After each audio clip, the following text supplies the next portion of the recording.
अरे नहीं नहीं मिट्ठू भाई, आप भी कैसी बातें करते हो। भला आपके होते हुए ये कैसे हो सकता है। चलो कालू भाई, चलकर चाय पीते हैं। अरे परी चिड़िया, जरा हम दोनों के लिए चाय तो बनाना। और हाँ, चाय थोड़ा अच्छी बनाना। सुना है तुम बहुत बढ़िया चाय बनाती हो। हाँ हाँ सरदार जी, बस थोड़ी देर आप दोनों बातें कीजिए, तब तक मैं आप दोनों के लिए चाय बना देती हूँ। हाँ हाँ ठीक है, पर चाय थोड़ा जल्दी बनाना। हाँ तो कालू भाई, तुम क्या बोल रहे थे।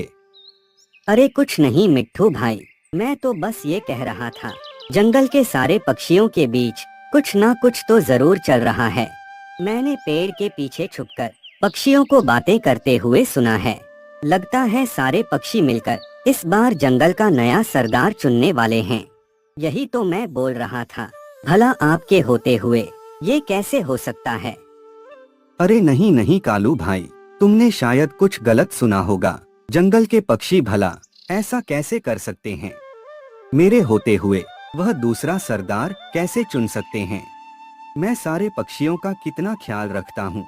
किसी को भी कोई समस्या होती है तो मैं सबका साथ देता हूँ। भला मेरे साथ पक्षी ऐसा क्यों करेंगे। मैं सच कह रहा हूँ मिठू भाई, कल बुलबुल चिड़िया मुझे मिली थी। बुलबुल चिड़िया भी मुझसे यही बात बोल रही थी कि हम सारे पक्षी मिलकर इस बार जंगल का नया सरदार चुनेंगे। ये लीजिए सरदार जी, आप दोनों की चाय। अरे वाह परी चिड़िया, तुमने तो बहुत अच्छी चाय बनाई है। तभी तो मैं कहूँ, पूरे जंगल में तुम्हारे चाय की इतनी चर्चा क्यों है। तुम्हारे यहाँ तो बहुत सारे पक्षी चाय पीने आते होंगे और तुम तो काफी अच्छा पैसा भी कमा लेती होगी। सब आप ही की कृपा है सरदार जी, तभी तो मैं आज यहाँ चाय की दुकान खोलकर बैठी हूँ। अगर आप नहीं होते तो मुझे कौन यहाँ दुकान खोलने देता भला। आज मेरे पास काफी दूर दूर से पक्षी चाय पीने आते हैं। कई बार तो दूसरे जंगल के पक्षी भी मेरे यहाँ चाय पीने आते रहते हैं। यह तो बहुत अच्छी बात है।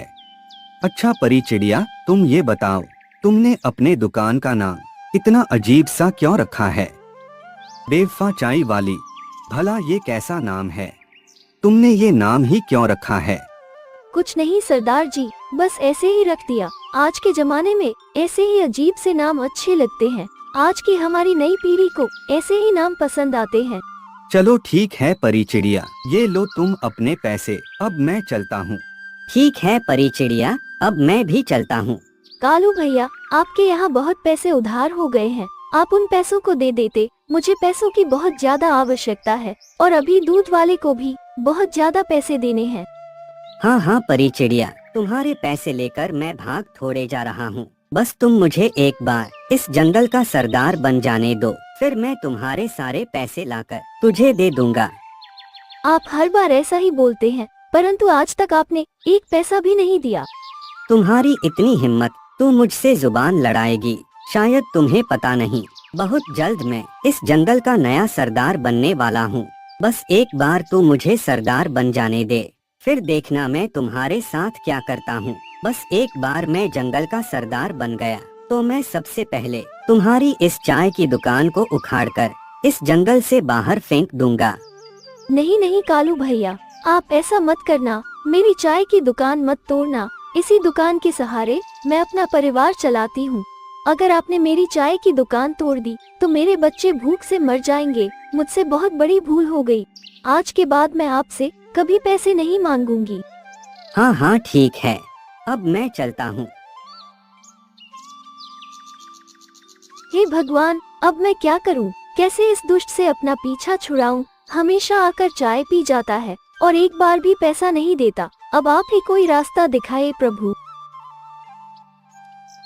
बुलबुल चिड़िया, ये मैं क्या सुन रहा हूँ। क्या हुआ सरदार जी, मुझसे कोई गलती हो गई क्या।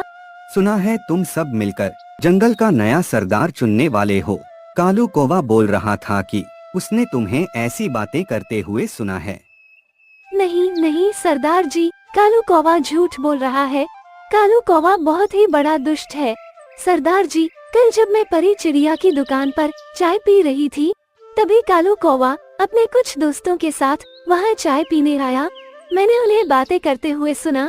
कालू कौवा अपने दोस्तों के साथ मिलकर आपको इस जंगल से भगाने की बात कर रहा था। आपको इस जंगल से भगाकर खुद इस जंगल का सरदार बनना चाहता है। क्या तुम सच कह रही हो? हाँ सरदार जी, मैं बिल्कुल सच कह रही हूँ। मैंने अपने कानों से सुना है। अगर आपको मेरी बातों पे विश्वास नहीं है तो आप परी चिड़िया से पूछ लीजिए। ठीक है, तुम मेरे साथ परी चिड़िया के पास चलो। क्या हुआ सरदार जी, आप फिर से यहाँ कैसे आ गए? और इस बार बुलबुल चिड़िया भी साथ में है। परी चिड़िया, तुम मुझे ये बताओ, यह बुलबुल चिड़िया जो बोल रही है, क्या वह सही है? क्या कालू कौवा मुझे इस जंगल से भगाकर इस जंगल का सरदार बनना चाहता है? हाँ सरदार जी, बुलबुल चिड़िया बिल्कुल ठीक कह रही है। कालू कौवा बहुत ही दुष्ट है। हमेशा मेरे यहाँ आकर चाय पीता है और कभी भी पैसे नहीं देता। जब मैं उससे पैसा मांगती हूँ तो हमेशा मुझे डराता रहता है। हमेशा यही बोलता है कि मैं बहुत जल्द इस जंगल का सरदार बनने वाला हूँ। अगर मैं एक बार इस जंगल का सरदार बन गया तो तुम्हारी यह चाय की दुकान उखाड़कर जंगल से बाहर फेंक दूंगा। मैं बहुत ज्यादा डर गई थी। मैंने कालू कौवे की डर से आपको कुछ नहीं बताया। कालू कौवे की इतनी मजाक, तुम सब मेरे साथ चलो, आज कालू कौवे को छोड़ेंगे नहीं। क्यों रे कालू कौवा, मेरे साथ ही रहकर तू मुझसे गद्दारी कर रहा है। मुझे ही इस जंगल से भगाकर इस जंगल का सरदार बनना चाहता है। नहीं नहीं सरदार जी, मैं ऐसा कैसे कर सकता हूँ? मैं तो आपका बहुत पुराना मित्र हूँ। जरूर इसमें इन पक्षियों की कोई चाल है। इन्होंने ही आपको मेरे खिलाफ भड़काया होगा। अब बस करो कालू कौवा, अब और कितना झूठ बोलोगे? मुझे तुम्हारी सारी सच्चाई पता चल गई है। तुम अभी इस जंगल को छोड़कर चले जाओ, नहीं तो हम सब तुम्हें मार मार कर इस जंगल से बाहर कर देंगे। नहीं नहीं सरदार जी, ऐसा मत कीजिए। मुझे इस जंगल से बाहर मत निकालिए। मुझसे बहुत बड़ी भूल हो गई। अब से मैं कभी ऐसा नहीं करूँगा। ये कालू कौवा ऐसे नहीं मानेगा। इसे मार मार कर इस जंगल से भगा दो।